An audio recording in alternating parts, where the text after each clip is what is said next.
আজকে আমি এনটিএ নেটের বাংলা দ্বিতীয় পত্রের প্রস্তুতি কিভাবে নেব সেই বিষয়টিকেই ইউনিট ধরে ধরে যে 10টি ইউনিট আমাদের আছে সেই 10টি ইউনিট সম্পর্কেই আজকে এই ভিডিওতে আমি আলোচনা করব।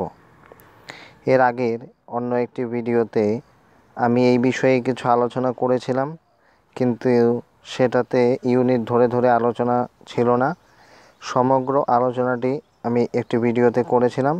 তো আজকে যে আমাদের সেই 10টি ইউনিট রয়েছে সেই 10টি ইউনিট সম্পর্কেই আমি আলাদাভাবে আলোচনা করব। তো আগের থেকে দেখতে গেলে যে এনটিএ নেটের যে প্রশ্ন যখন ইউজিসির কাছ থেকে চলে এসেছে এনটিএর আন্ডারে পরীক্ষা, তখনই দেখা গিয়েছে যে প্রশ্নের ধরন আস্তে আস্তে গিয়েছে বদলে। তো এখন বেশিরভাগ প্রশ্নই অনেকটা আলাদা রকম আসে। তো সেই বিষয়টি নিয়েই আমি আলোচনা করব। তো প্রথম যে আমাদের ইউনিটটি রয়েছে সেই ইউনিটটির নাম হলো বাংলা ভাষার উদ্ভব ও ক্রমবিকাশ। এই বাংলা ভাষার উদ্ভব ও ক্রমবিকাশ এই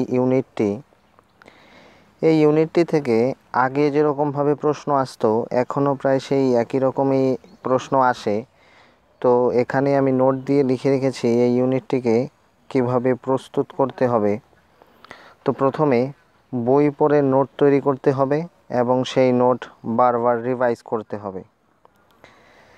এবং তোমাদের জন্য আমি অন্য আরেকটি ভিডিও তৈরি করব যে এই যে 10টি ইউনিট রয়েছে সেই 10টি ইউনিটের জন্য কি কি বই পড়তে হবে সেই সম্পর্কে আমি তোমাদের পরে একটি ভিডিও দিয়ে দেব।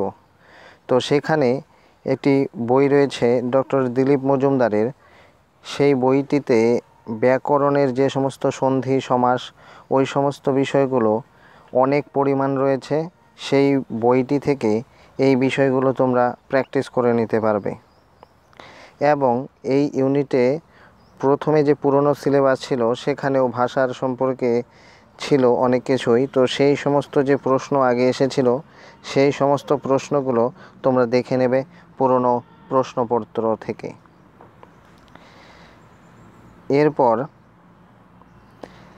দ্বিতীয় যে ইউনিটটি রয়েছে প্রাক-আধুনিক বাংলা সাহিত্য, এই ইউনিটটিকে প্রস্তুত করতে হবে এইভাবে।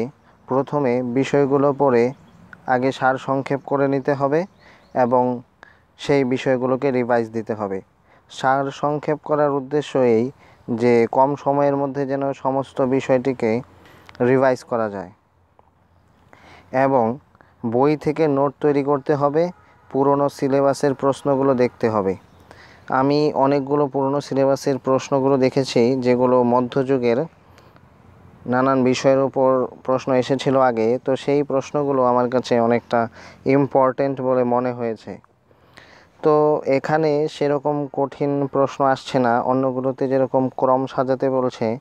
তো প্রাক-আধুনিক বাংলা সাহিত্যে ক্রম সাজানোর কথা সেরকমভাবে প্রশ্ন আসছে না।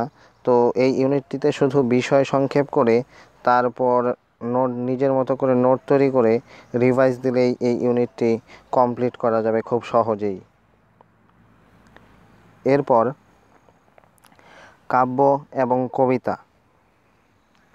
এই কাব্য এবং কবিতার মধ্যে আমি তুলে ধরেছি যে ছোট যে সমস্ত কবিতাগুলো রয়েছে সেই ছোট কবিতাগুলো মুখস্থ করে তুলতে হবে। কারণ হলো গিয়ে দেখা যায় যে লাইন তুলে দেয় এবং শব্দগুলো আগে পরে করে দিয়ে দেয়, তো তার ঠিক ক্রমটি সাজাতে বলে। তো এই সমস্ত প্রশ্নের উত্তর দিতে গেলে কবিতাগুলোকে মুখস্থই রাখতে হবে এবং বড় কবিতাগুলো বারবার পড়তে হবে। যাদের মুখস্থ এখন সেরকম হয় না, তো বারবার পড়ার ফলে তার যে একটি ধারণা সেটি মাথায় চলে আসবে এবং পরবর্তী সময় সেই ক্রমটিকে সাজাতে সুবিধে হবে এবং তা পারা সম্ভব হবে। এরপর রয়েছে দুটি কাব্যগ্রন্থ। সেই কাব্যগ্রন্থগুলোর সারসংক্ষেপ করে নিতে হবে এবং সেগুলো থেকে প্রশ্ন তৈরি করতে হবে। তো এই টপিকটিতে বইয়ে দাগিয়ে পড়তে হবে, কারণ ক্রম অনুসারে সাজাতে বলে। বইয়ের থেকে পড়লে অনেক সময় দেখা যায় যে আমরা আজকে যা পড়লাম কালকে হয়তো তার ঠিক ইম্পর্টেন্ট বলে মনে হয় না। তো বইয়ের থেকে দাগিয়ে পড়লে তার ঠিক যে ক্রমটি রয়েছে সেই ক্রমটি আমাদের ভুল হয় না, এবং যদি নোট করে নেই তাহলে দেখা যায় যে মাঝখানে লাইন ঢোকাতে খুবই অসুবিধা হবে। তাই বইয়ে পেন্সিল দিয়ে দাগানোটাই সবচেয়ে ভালো। এরপর 4 নম্বর ইউনিট নকশা ও উপন্যাস। এটি থেকেও কিছু কিছু দু একটি প্রশ্ন এসেছে ক্রমে সাজানোর জন্য। তো এটিতে করতে হবে বিষয় সংক্ষেপটি লিখতে হবে যেন তার সঠিক সময়ে সঠিকভাবে রিভাইজ দেওয়া যায়। এরপর বইয়ে পেন্সিল দিয়ে দাগাতে হবে উল্লেখযোগ্য লাইন ও ঘটনা। নোট না করলেও চলবে, কারণ ক্রম আসছে। যে সমস্ত ইউনিট থেকে ক্রমগুলো আসছে সেই ইউনিটগুলো থেকে নোট না করলেও চলবে, কারণ নোট তেমন ঠিক কাজে দেবে না। এরপর রয়েছে ছোট গল্প। এইবার ছোট গল্পের ক্ষেত্রেই এবং প্রবন্ধের ক্ষেত্রেই ক্রমটি সাজাতে বলেছে। তো এর বিষয় সংক্ষেপ খাতায় লিখতে হবে এবং পেন্সিল দিয়ে দাগিয়ে রাখতে হবে উল্লেখযোগ্য লাইন। নোট না করলেও চলবে। এইটি ঠিক সেই উপন্যাসের মতো পড়লেই এই ইউনিটটি কমপ্লিট করা যাবে। এরপর নাটক ও প্রহসন। এখানে সবচেয়ে উল্লেখযোগ্য হলো গানের ক্রম, গানের তাল লয়, বক্তাদের উক্তির সঙ্গে এবং ঘটনার ক্রম। বইয়ে পেন্সিল দিয়ে দাগাতে হবে রিভাইজ করার জন্য। বিষয় সংক্ষেপ খাতায় লিখতে হবে। দৃশ্যগুলো ভালো করে মনে রাখতে হবে। নাটকগুলোতে বিশেষ করে উল্লেখযোগ্য এই গানগুলো, তার ক্রমগুলো এবং বক্তাদের যে উক্তি সেই সমস্ত উক্তিগুলো, কারণ দেখা যায় যে একদিকে 4 জন বক্তার নাম অপরদিকে 4টি উক্তি দিয়ে দেয়, তো ঠিকঠাকভাবে মেলানোর জন্য। তো নাটকে বিশেষ করে এই যে উক্তিগুলো সেই উক্তিগুলোই বিশেষভাবে উল্লেখযোগ্য। এরপর রয়েছে 7 নম্বর ইউনিট প্রবন্ধ, রম্যরচনা, আত্মজীবনী ও সাময়িকপত্র। এই ইউনিটটি বিষয় সংক্ষেপ খাতায় লিখতে হবে, পারলে ঘটনার ক্রম শর্টকাট টেকনিকে মনে রাখতে হবে। বইয়ে উল্লেখযোগ্য লাইন দাগিয়ে রাখতে হবে। তো আমাদের যে ঘটনার ক্রম বা কোন লাইনটি আগে কোন লাইনটি পরে এই সমস্ত বিষয়গুলো মনে রাখতে হলে এত বড় সিলেবাসে সেটি দেখা যায় যে অনেক সময় কঠিন হয়ে দাঁড়ায় আমাদের জন্য। কিন্তু আমরা যদি কোনো একটি শর্টকাট টেকনিকে সেই সমস্ত বিষয়টিকে আমরা মনে রাখি তাহলে আমরা খুব সহজেই সেগুলো পরীক্ষার সময় মনে রাখতে পারবো। এরপর রয়েছে 8 নম্বর ইউনিট রবীন্দ্র সাহিত্য। তো রবীন্দ্র সাহিত্যে তো অনেক কিছুই রয়েছে, প্রবন্ধ, কবিতা, উপন্যাস এবং নাটক সমস্তগুলোই। তো কবিতাগুলোর ক্ষেত্রে বারবার পড়তে হবে। যে 3টি কাব্যগ্রন্থ রয়েছে সেইটি 3টি কাব্যগ্রন্থ অনেকটাই বড়, সেই কাব্যগ্রন্থগুলো বারবার পড়তে হবে যদি আমাদের পরীক্ষায় প্রশ্নের উত্তর দিতে হয়। এরপর রয়েছে উপন্যাস। উপন্যাসের সারসংক্ষেপ খাতায় লিখতে হবে, উল্লেখযোগ্য লাইন বইয়ের মধ্যে দাগিয়ে রাখতে হবে, কারণ এখানেও সেই ক্রম আসছে এইবার থেকে। এরপর ছোট গল্পগুলো বিষয় সংক্ষেপ করতে হবে, বইয়ে দাগিয়ে রাখতে হবে, কারণ ক্রম আসছে। আচ্ছা, প্রবন্ধ ঠিক ছোট গল্পের মতোই এবং ভ্রমণ সাহিত্য একই পদ্ধতি। এরপর রয়েছে আত্মজীবনী। আত্মজীবনীর ক্ষেত্রে দেখা যায় যে কোনো একটি ঘটনা দিয়ে দিচ্ছে, সেই ঘটনা দিয়ে তার যে সমস্ত অধ্যায় সেই অধ্যায়গুলোর নাম দিয়ে দিচ্ছে পাশে মেলানোর জন্য বলছে, অথবা সেই ঘটনাটি ঠিক কোন অধ্যায়ে ঘটেছিল তাই জিজ্ঞাসা করছে প্রশ্নপত্রে। এরপর রয়েছে 9 নম্বর ইউনিট ছন্দ ও অলঙ্কার। ছন্দ এবং অলঙ্কারের ক্ষেত্রে নোট তৈরি করে নিতে হবে, এবং ছন্দ এবং অলঙ্কার যে সমস্ত উদাহরণ বিভিন্ন বিশ্ববিদ্যালয়ের প্রশ্নে এসেছে সেই সমস্ত বিশ্ববিদ্যালয়ের প্রশ্নগুলোই খুব করে অভ্যাস করতে হবে। আমার ধারণা যে সেই সমস্ত যে উদাহরণগুলো এসেছে সেই সমস্ত উদাহরণগুলোই হয়তো নেটের প্রশ্নপত্রে রিপিট হতে পারে। এরপর শেষ যে ইউনিটটি রয়েছে সেটি হলো ভারতীয় ও পাশ্চাত্য কাব্যতত্ত্ব, 10 নম্বর ইউনিট।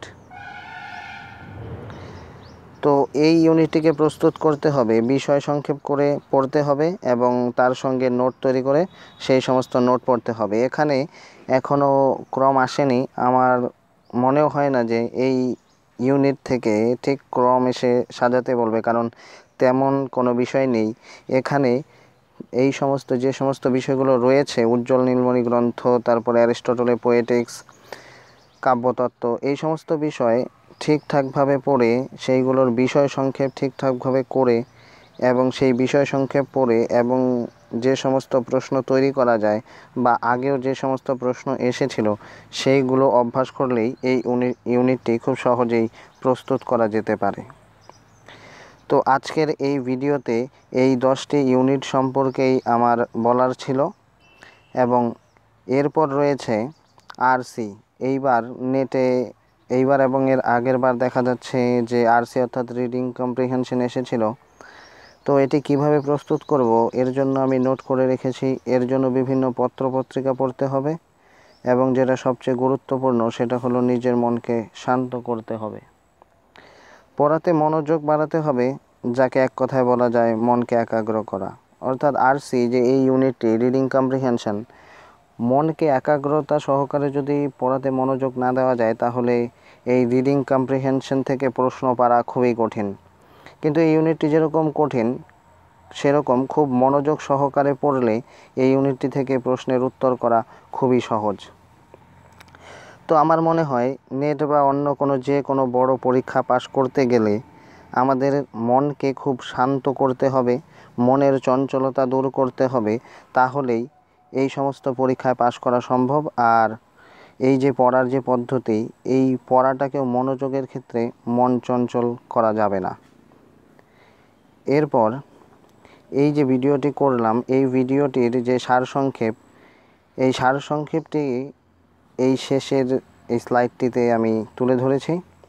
যেমন ছোট বিষয়গুলো বইয়ে দাগিয়ে পড়তে হবে, কারণ হলো ঘটনার ক্রম আসছে, নোট তেমন কাজে দেবে না, বই থেকে রিভাইজ দিতে হবে। তো এখন যে সিস্টেম ক্রম, তো এই যে ক্রম 10টা ইউনিটের মধ্যে যে সমস্ত ইউনিট থেকে এই ক্রমগুলো আসছে সেগুলোই আমি এখানে নিচে দিয়ে দিয়েছি। ইউনিট 3, 4, 5, 6, 7, 8, এই যে রয়েছে 6টি ইউনিট, এই 6টি ইউনিট থেকেই দেখা যাচ্ছে এই ক্রম আসছে বারবার।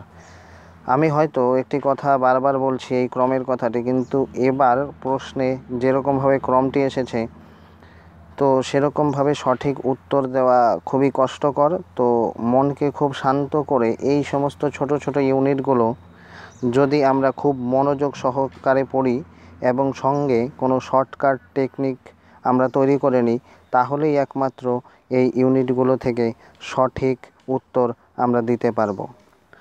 তো আজকের ভিডিওতে এতটুকুই আলোচনা করার ছিল।